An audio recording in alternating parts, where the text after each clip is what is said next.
Hey, all you Max devs, back to working on the sarcophagus here.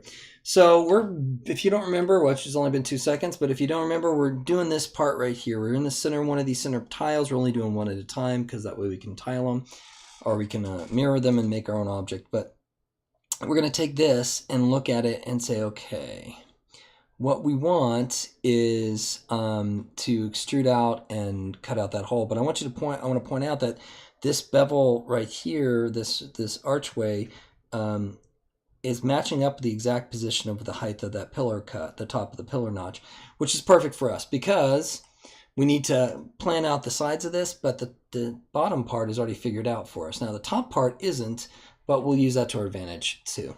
Okay, so what we have right here is you'll see the bottom part's laid out. Now before I can do anything, I need to divide this up. And what I'll eventually do after I do that is to collapse it into one mesh. That way I can get the arch. I can't get that circle tool to work unless I have it set up this way. So let's do this. Let's do our first cut. The only cut we really need to do is this one because this one because we need to have it on the side over here. So I'm just going to pull up my connect and I think I'm going to go over to 36. I said 26, 36. That looks pretty good. I can probably go over to 40. And again, I'm just doing a type in one at this point because it's easy to type it in, but there's no reason I couldn't have done it with the Swift Loop and just come over to where I wanted it. The only difference about Swift Loop, I must say, is that it doesn't show up in your symmetries until after it's done. So you still got to visualize it that way. It's not a big deal, just a point.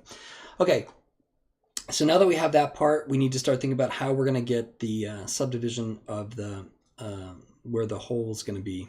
So what I'm going to do is just collapse this down to an editable poly because I can't get that circle like I said before. And then I'm going to do edge mode back in here and do another connect. And this time I'm going to use the numbers because I want it to be right in the middle here. This is the outer border of the box that's going to extrude out, and then we're going to bevel it in. But I want to get that cut in there first.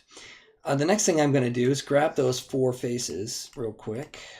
We're going to cut it in half and cut it in quarters again, but we got to get this part first. Actually, we can't cut it in quarters, but we can cut it in half. Okay, so if we decide to, we're going to extrude this part out real quick. Extrude, obviously not that much. I think I was thinking 1. It wouldn't seem like it was that big, so I'm just going to say 1 at this point, 1 centimeter. Okay, and now I'm going to go back to this vertex mode, and what I'm going to do is grab this vertex, making sure I grab the top ones, this one, and this one, this one, and that one. So I have all the vertices around the outside of the box that aren't, all the diagonal ones, I should say. I don't need that one. And then I'm going to go and do my connect, which is a shortcut for me, but we'll use this way. And I'm going to grab that one right there, just the center one, and I'm going to use chamfer. And I'm going to turn the hole on by clicking on the little button below the number, like that. I'm going to move this over, and I'm just going to pull it out to where I think it should be, something as big as I can get it, like that. I did notice that this lip is not in the actual model, but it is in ours, just for the ease sake and for this, for us to get it done. So next thing I'm going to do is go to 2, grab this whole thing, and then I'm going to click on one of these edges, this one, and it should go around, well, everywhere to where it gets to a triangle, so I can just double click on that one. All I have to do now is do a connect, and I think I have that number in there. No, I don't. So just need it right in the center, and this is, again, easier than using the Swift Loop, unless there's a tool part of it that I don't know. Anyway, after I have that, I'm going to grab the whole ring again, just double click it, open up that hidden tool inside of loops, and then here, loop tools, and do circle. And it makes a perfect circle for me. That's what I want. That's an easy way to get the arch top. I'm going to go to the rotation tool, go front me real quick, make sure I'm not rotating in other directions. I need to straighten this out because it's driving me bonkers. I probably want to turn off my that. There. Now it's beautiful. Okay, so it's still a little bit short or small, so I want to scale it out. And if I scale in all directions, it's perfect because there's no depth you can see, so it's fine. That looks about right. I probably could make it a little bit bigger. But I'm just going to, well, let's see. Okay, I'm going to show you what I'm going to do next, because that way it'll give me more room to work with down here. I'm actually going to delete these edges, and I'll show you why in a second, but I'm going to delete these faces, So if I go to 4 real quick and I delete, perfect, and then I go back to 2 and I scale some more. I guess it really didn't help that much, but I'm going to pull this down a little bit and then scale it up just a little bit more. Doesn't matter that it's overlapping down here, that's fine. Okay, so I've got this circle the way I want it. And now that I have that, I can come back to 4 and delete half of it at a time. So I only have to do half the work, delete it. And I'm gonna now get rid of everything that's not vertical. So at this point is when it starts turning straight down, where we're gonna use it for. So I'm gonna grab everything to here. Actually, yeah, I'm going to grab to here and straighten that one up a little bit. I'll grab that one and delete it.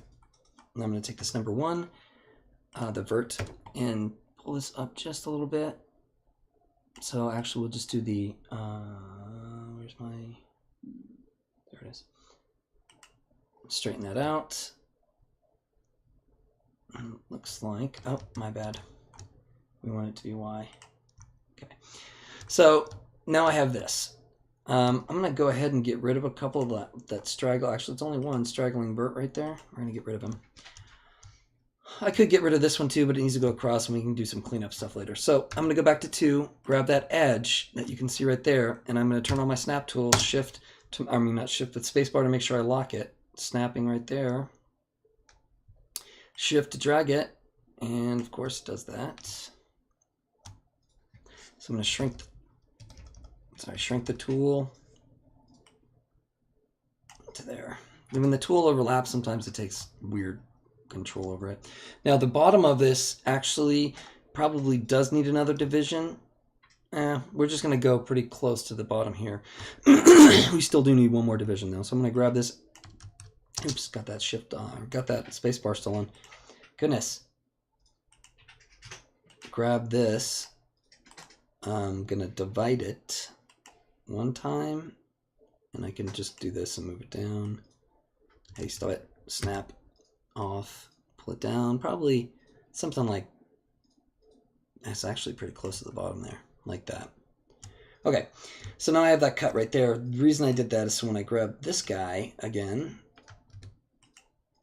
and I do that snap,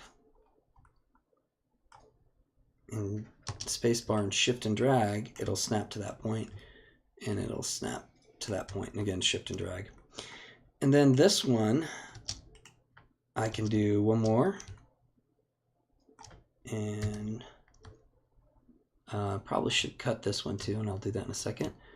Or I'm actually gonna, no I won't, I probably won't cut that one. I'll show you why in a second. But I'm gonna take this one, shift, I'll do the space bar, make sure it snaps on, shift and drag it to this edge here. So now you can kind of see what we're talking about there. I've got that piece. Now let's do one thing for cleanup real quick, because every one of these verts that I just shift and dragged don't actually have, aren't connected to anything. So they're just next to each other. They're not actually connected. So if you look, they're like not there. So I just need to grab all those edges I just made, those verts I just made, this one, and then this one, and then just do a quick weld. You see I went from 60 to 58, and you're saying, well, I didn't do this one. Well, this one I'm going to do by hand. I'm just going to go ahead and bring it out to here like that.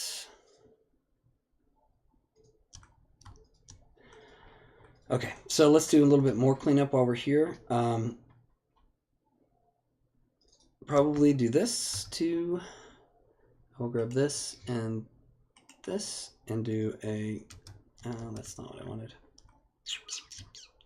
Actually, I think I used less pieces than I did last time. I'm just going to go ahead and do target weld from the points. Oops, stop it. Target weld. Just to give something to work with here. When I do bevels and stuff, this will be okay, but it won't be okay up here. So for now, you know what? Let's just leave it, and we can make another connect there if we want. If anything, I'll make it go to here. I'll come back to that. But so far, all we have to do now is do symmetry, and we've got our hole. Last part of this, of course, is to do our shift drag. So I'm going to go to 2, double click, and you'll see it grabs that weird one. Well, that's fine. We're going to go to this one instead. Grab those two. I'm going to shift and drag it back. And this is the tricky part. This is the weird part again. I'm going to do this real quick, just like that far. I'll get out of that mode, go up to symmetry, and I will collapse it. And the reason I do that is so instead of just doing a fill or doing hand done stuff, I generally like to grab that whole border and shift and scale it in. And then I can do another scale in if I want to do that to get it something like that, so I have something there. Or in a lot of cases, I'll just do this and come back and deal with it if it becomes an issue. I can grab that one top vert real quick for my own brain and put it up to here. If I wanted to, I could cut it across there. We can do a bunch of little stuff later, but I just want to get it closed up and sealed off, basically. So there we go. We've got one. We've got our sides set up, and then when we come back, we'll finish this up, at least blocking this part out, and then we'll start working on, after we put these pieces all together, we'll start working on the base, the extrusions out and stuff. But we got to do some stuff with the pillars first. So the next is the pillars.